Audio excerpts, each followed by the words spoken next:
News broke Wednesday that former House Speaker Nancy Pelosi had disclosed the sale of between $1.5 million and $3 million worth of shares in Google's parent company, Alphabet, just a few weeks before the Department of Justice announced an antitrust lawsuit against the tech giant. Nancy and her husband Paul, who is often the person actually making the trades, have been accused multiple times in the past of using her position in the federal government to make advantageous moves in the stock market. The couple sold their Nvidia stock, albeit at a loss, right before the U.S. government announced new restrictions on the sale of computer chips to China and Russia, while Paul bought $6 million in tech options as Congress debated antitrust measures against big tech companies. Coincidentally, the day before the news broke about the Pelosi stock trades, Republican Missouri Senator Josh Hawley reintroduced the Preventing Elected Leaders from Owning Securities and Investments Act, otherwise known as the PELOSI Act. The bill, first introduced in 2022, would prohibit members of Congress or their family members from holding or trading individual stocks. Any existing investments would have to be divested or placed in a blind trust for the duration of the lawmaker's tenure in office. A majority of Congresspeople are millionaires, and while most were already wealthy before entering Congress, they also tend to have success on the stock market while in office. Although there have been many efforts to rein in congressional stock trading, Hawley's newest push has brought the issue back into the spotlight. Many Congresspeople were already wealthy and held considerable assets before they entered politics. Members of Congress tend to come from professional fields that are relatively lucrative, think doctors and lawyers. Some are extremely successful business owners who made the jump over to politics. For example, Republican California Republican Darrell Issa is currently the richest person in Congress, with an estimated net worth of $460 million as of September 2022. Before entering the House, Issa made a fortune in the car alarm business in the 1990s. Similarly, the top three richest senators, Rick Scott, Mark Warner, and Mitt Romney, were all successful in private business before attaining public office. But that doesn't mean lawmakers don't expand their wealth while in office.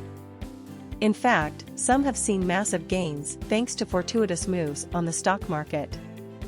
In 2021, members of Congress and their family members purchased $267 million in assets, while sales amounted to $364 million.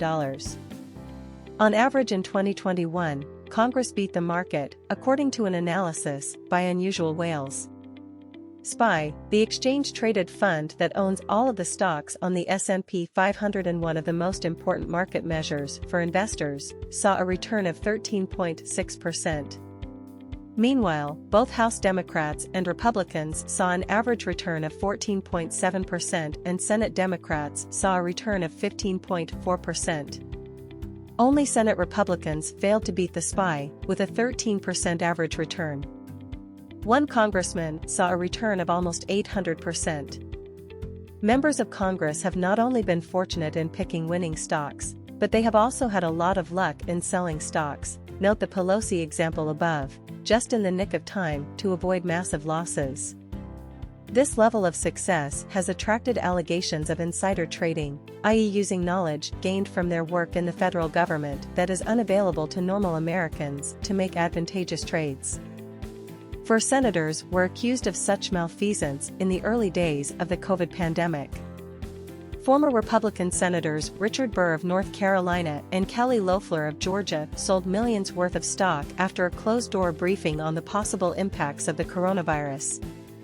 Senators Jim Inhofe, David Perdue, and Dianne Feinstein also dumped stock in the early weeks of the pandemic. The Department of Justice and the Securities and Exchange Commission launched investigations into possible insider trading by the five lawmakers. All of the inquiries were dropped by January 2021. An insider investigation found that many other Congress members bought or sold stock in vaccine manufacturers Pfizer, Moderna, and Johnson & Johnson during the pandemic. Between 2019 and 2021, 97 members of Congress, almost 20% of all lawmakers in the legislative branch, reported that they made stock trades in companies that were influenced by their committees, according to an analysis by the New York Times.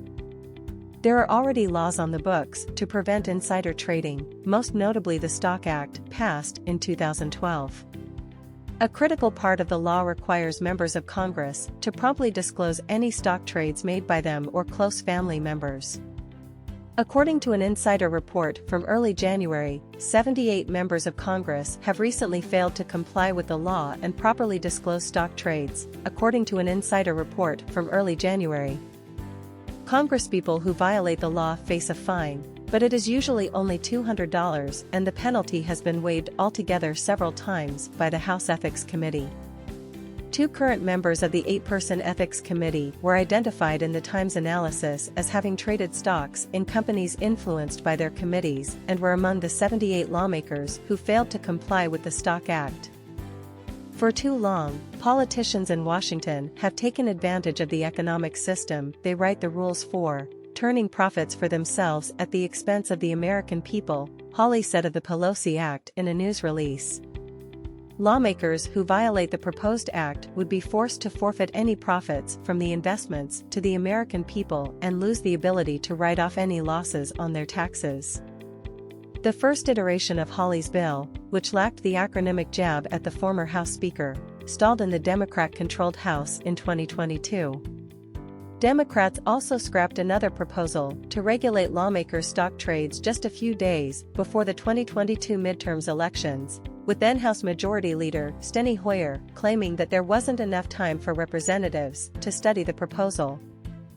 Almost simultaneously with Hawley, Representatives Chip Roy and Abigail Spanberger introduced a bill banning members of Congress from trading individual stocks for the third time.